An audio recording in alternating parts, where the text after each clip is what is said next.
One of these years, Andros is going to have to invest in a Death Star if he wants to blow this planet up in a single blow rather than sending all these ships and missile bases that keep getting destroyed. Just a thought.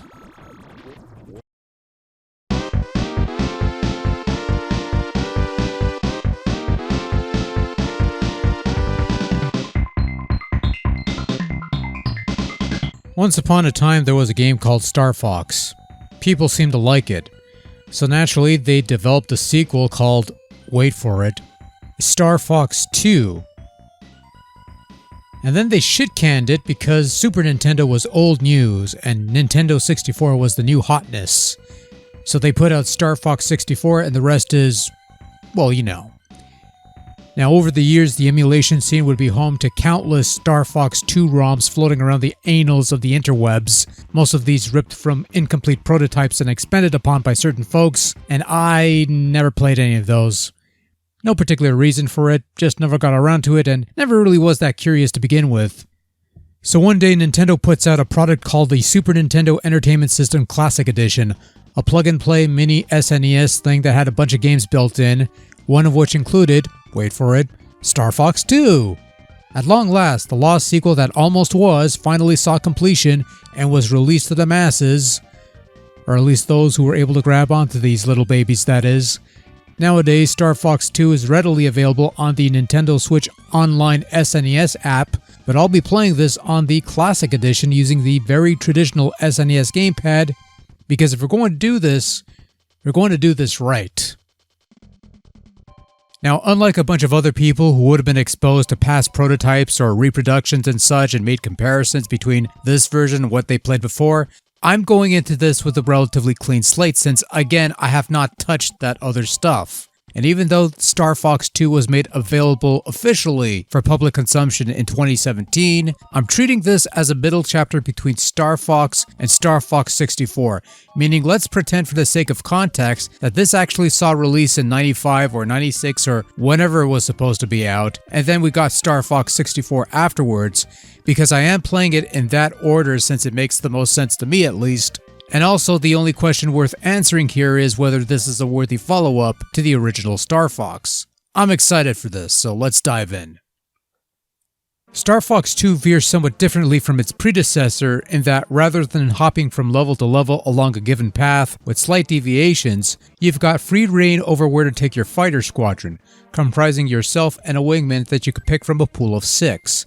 The usual Star Fox crew, Fox, Falco, Peppy, and Slippy, along with 2 new pilots named Miyu and Faye. Fox and Falco fly standard R-Wings with screen-nuking Nova bombs, Peppy and Slippy fly R-Wings with heavier shields but weaker attacks, and a health-restoring support system, and Faye and Miyu fly lighter R-Wings with high velocities but weaker shields. You can only pick 2 pilots to play for the whole game, who basically act as your lives. You lose one pilot and you can continue with the other. Lose both pilots and the game is over. And there is no save system. Well, kind of, sort of. More on that later. The story here is simple. Andros is back for revenge and has launched an all-out assault on Corneria, so your goals are to defend the planet from incoming attacks via fighter squadrons and planetary missiles launched, while also taking out the battleships and missile complexes launching these attacks in the first place. It's a bit of a balancing act because everything plays out in real time. So while you're tackling cruisers or partaking in planetary bombardments, a missile strike could launch towards Corneria and you have to decide whether to continue the current mission or abort and take care of this missile problem. Once fighters or missile strikes reach Corneria, the planet sustains damage, and once the planet sustains 100% damage, the game is over, Corneria falls, Andros wins, everybody dies. Have a nice day.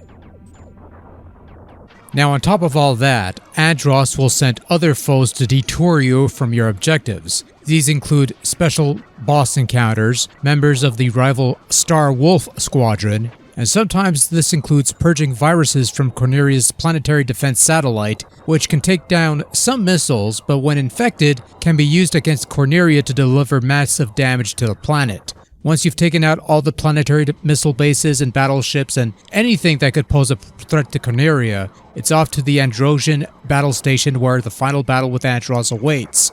Win or lose, you're eventually graded on your overall performance at the end of the game, based on number of kills, time you spent in the campaign, how much damage the planet sustained, etc, etc. The game also keeps tracks of all the pepper coins scattered throughout the game, one per location, and collecting all of these unlocks a secret base that holds the homing shot upgrade for your charge shot.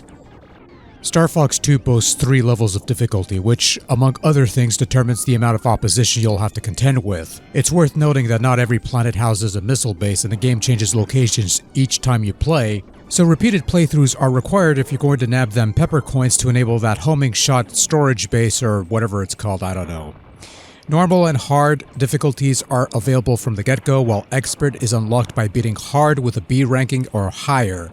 Normal is a little bit on the easy side and is fine for getting used to how the game works, but hard is where you want to play if you want the full experience to come into effect, and it's probably where you'll get the most mileage out of Star Fox 2 until you unlock the expert mode, which really ups the ante. But let's backtrack because we haven't touched the core gameplay, which is somewhat similar to Star Fox 1. You fly an R-Wing around, you shoot down enemies, collect occasional power-ups, avoid the occasional hazard, that sort of thing. Control in this regard is as solid as it was in Star Fox 1, with the same button configuration options from the previous game intact. You also have a charge shot. You hold down the fire button to charge and then you let go. Collect the coins to find a base that houses the homing upgrade, which is something that would become a default feature in Star Fox 64. There's a couple changes added to the mix. Firstly, Star Fox 2 isn't the rail shooter where you're flying along a given path. Instead, you have near total control over your R-Wing in that you could fly it anywhere on the map, basically the precursor to Star Fox 64's all-range mode. The deep space missions give you even more control because this feels more like a basic flight sim, where you can fly around within a certain area. So battles with Star Wolf and other enemy fighters are more like dogfights. Probably my favorite of the bunch despite the somewhat spotty targeting reticule being somewhat spotty. The other new feature is that on planetary surfaces or interior locations, your R-Wing can transform into a ground-based vehicle that almost resembles the Star Wars chicken walkers. You can move around, shoot upwards, hop by pressing either the boost or brake buttons, and perhaps the most innovative feature ever introduced in Star Fox 2, you can stand still.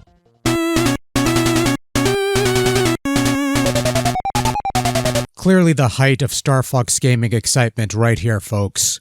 The walker can also press switches used to open doors or uncover secret entrances, and is generally a more versatile vehicle for ground-based encounters, especially for navigating the labyrinths in the bases and battlecruisers. The aiming and turning is a bit of a hassle with the triggers, but once you get the hang of it, it's not so bad, and I found myself using the chicken walker to take out the ground targets since it's a more versatile vehicle in the interiors, though you could also fly around the room in your R-Wing if you prefer. Either option is superior to Star Fox 64's shitty Landmaster.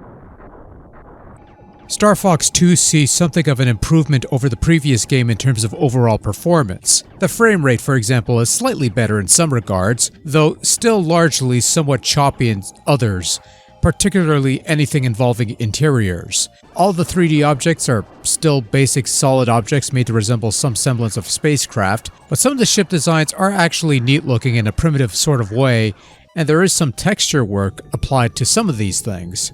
The background art for the planetary surfaces and such are nice to look at. I do like the little cutscenes that play out, like little cinematics every so often that pop up. It's not smooth because of the frame rate, but it's still a good effort at least. And the fact that they could pull this off in some fashion makes this the best use of the Super FX chip yet. Unless there's like a homebrew effort out there that I don't know about, which is entirely possible.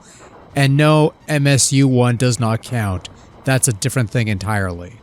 The soundtrack is where I'm a little split on. Once again, you've got some great orchestral type music for the deep space stuff that evokes and further adds to the foreboding tone of the current campaign, and these remain my favorite pieces even if they get to be on the repetitive side of things due to the number of attacks and missile attacks and things of that nature you'll be fending off, so you'll be hearing these songs quite often. The planets, on the other hand, have more of those somewhat upbeat launch title quality tunes that, to Star Fox 2's credit at least, are somewhat catchier than in the previous game, but as a whole. Sound effects are more or less the same as before, the voice chatter is still there, and Falco isn't talking about wing damage anymore, so that's something, I guess. Well, almost 2 decades after getting cancelled in favor of Star Fox 64, did the world miss out on Star Fox 2 or was this a game best left in the shed? To be honest, I'm not quite sure I could answer that. However, for what it's worth, Star Fox 2 would have been a fine sequel to the original, and it's one that I would have enjoyed had this come out back in the day. This is a sequel that ups the ante, raises the stakes, and tried for something different, which used to be a thing that Nintendo sequels would do. The random nature of campaigns ensures you'll get some replay out of this, and while the game might seem brief due to its short levels, you play that hard mode and especially that expert mode once you unlock it, and you'll get a much fuller experience that's quite engaging. All in all, Star Fox 2 was a blast. I had fun with this one. And I'm quite sad that this didn't come out back in the day because it could have been a highlight in the twilight period of the Super Nintendo. It's one worth checking out if you have a Switch Online gimmick, and if not, I'm sure you could procure other means if you get my drift.